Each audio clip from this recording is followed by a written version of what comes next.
with high pressure on top of us, that usually sets us up for nearly calm conditions, no wind.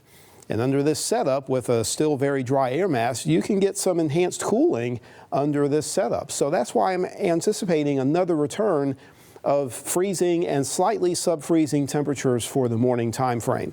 Maybe a few little differences, especially near the coast where you may not have so much in the way of freezing potential, but even near the coast and the beaches, you'll still have some considerably pretty cold conditions. However, some subtle changes for tomorrow involve a slight little wind shift. We'll have more of a southwest to west wind pattern, and it's still going to be light wind, but the direction makes a big difference because, number one, it can bring in the moisture a little bit, and it can prevent another freeze from happening tomorrow night and into Thursday morning.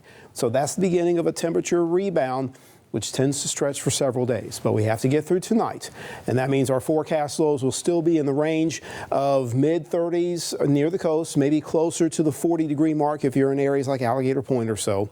As you move inland and to the east, you still have a good chance to see some upper 20s. Suwannee, Alapa River areas. Tri-State looks like we'll see right around that 32 mark, and most of these locations have that freeze warning. For an expectation of 28 at Tallahassee Airport. Downtown area is usually a few degrees milder, so we'll go for about 33 if you're right in downtown centers. Staying generally clear, which means a lot of sunshine again for tomorrow.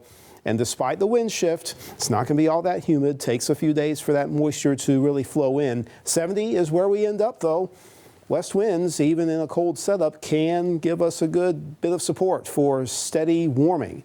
So those 70s become a lot more common in the next several days ahead. Even some temptation to throw in 80 degrees. Not quite as confident for that yet, but this is going to be a sustained warming trend.